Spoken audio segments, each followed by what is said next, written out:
Is Namor any good now, and should I sell him? Cull Obsidian any good as well? Those are thoughts that a lot of players have had, especially with this rebalancing debacle. There's also a few things that have gone on which I'm maybe not too happy about. I need to kind of have a look at and compare in this video the spotlight of Cull Obsidian and what we see now, because a few people have mentioned in the forums that there's been some changes to something we're going to talk about in this video.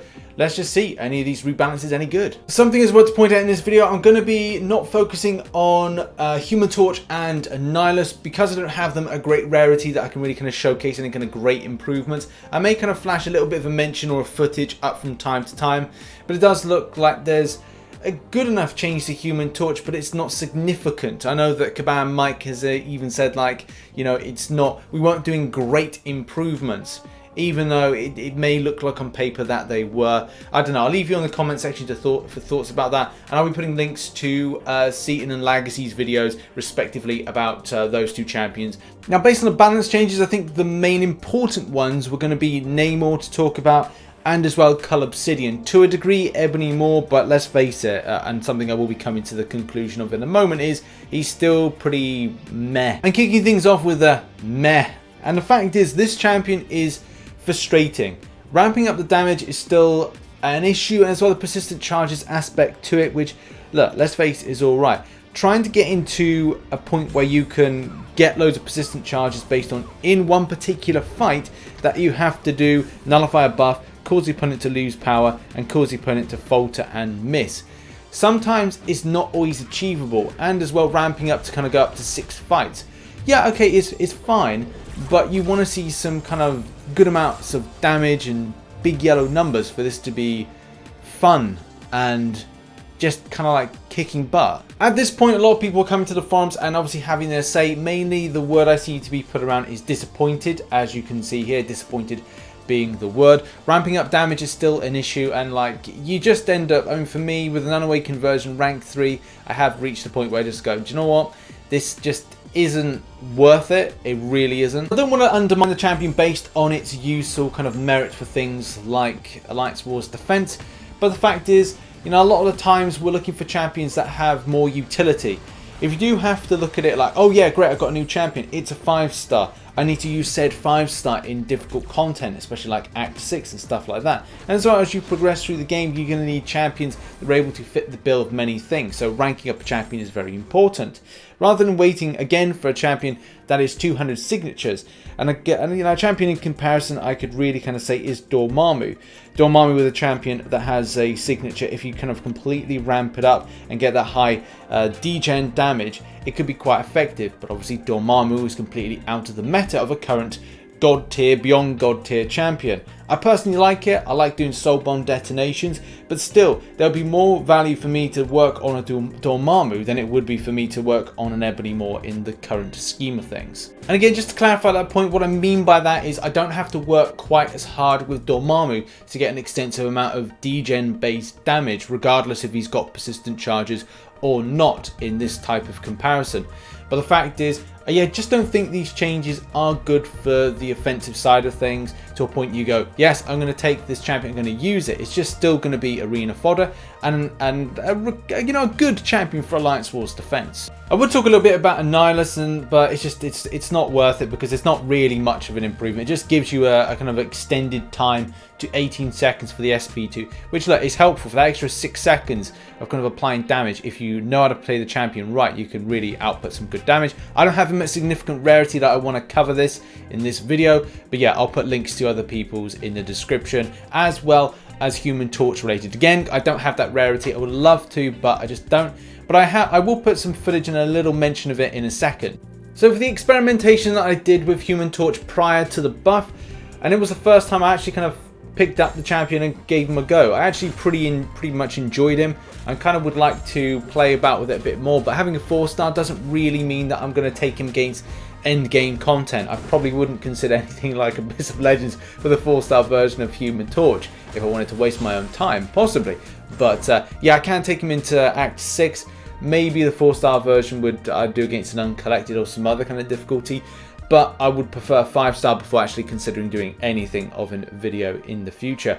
But But yeah, it just seems that the changes seem to be quite well received. It doesn't seem so extensive, but it's enough to really kind of like ramp up the champion and put this kind of like tierage right beyond the point of recognition, because he is a great champion, highly rated in this day and age, and is a sought after horseman. Okay, now it's time to talk about Cull Obsidian. Now, I do not have the rarity of Cull Obsidian, so again, I'll be putting into the description links to other people's videos that maybe talk about this as well. I only have a 3-star version. Obviously, from what I've played so far, it's the case you can't really get a real idea from a 3-star whether or not the champion is overly changed in performance with big yellow numbers and such like is something that I can really kind of put my thumb on and go like, yes, that is definitely a significant change. From the feedback from people, it seems like the change is fine. It's not as extensive. It doesn't feel as painful.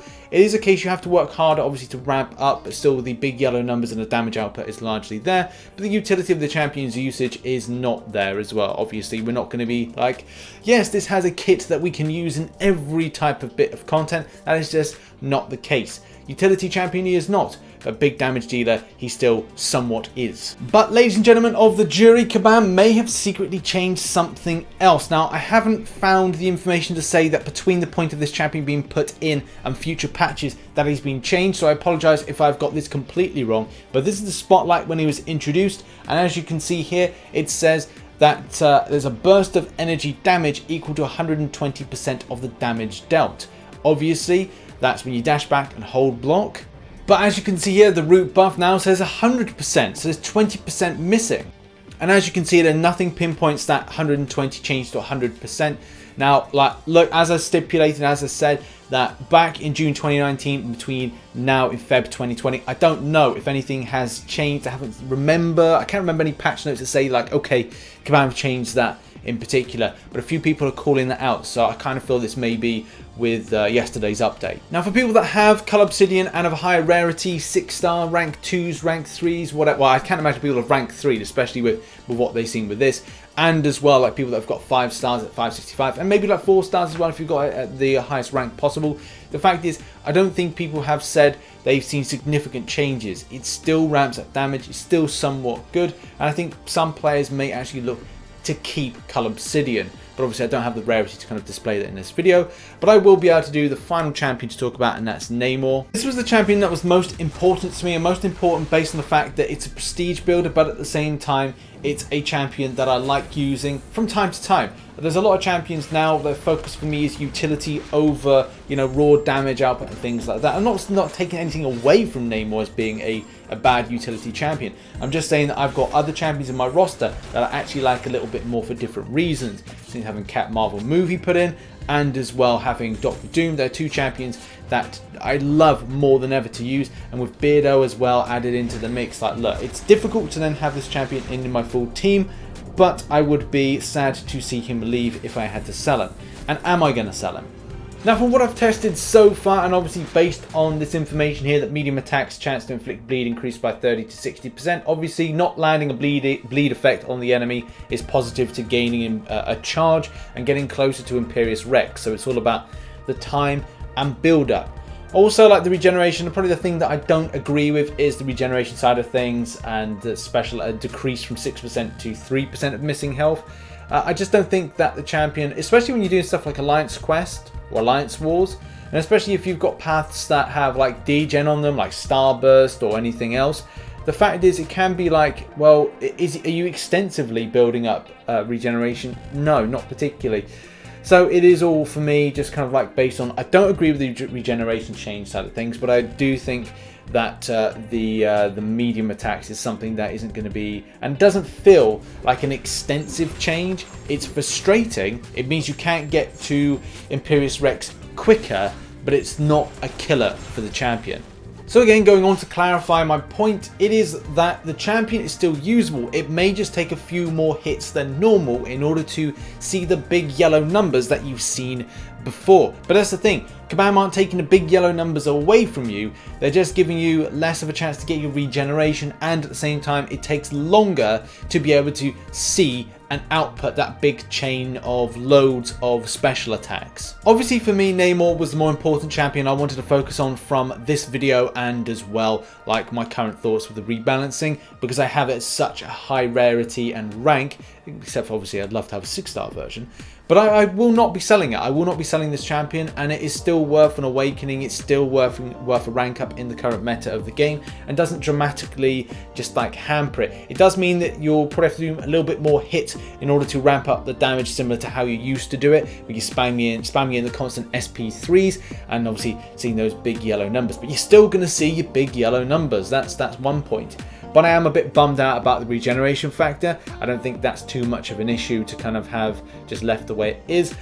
And yeah, it is annoying that with the kind of the bleeding being such a lower percentage and not triggering off outrage, that's a little bit annoying as well.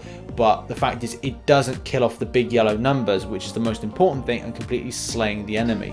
So yeah, pluses and minuses here with this, but I think it is still a usable champion in this current meta. But I could be wrong. You have your say in the comment section down below. What are your thoughts on these rebalances? Personally, I don't like Ebony more, and the rest are actually okay-ish.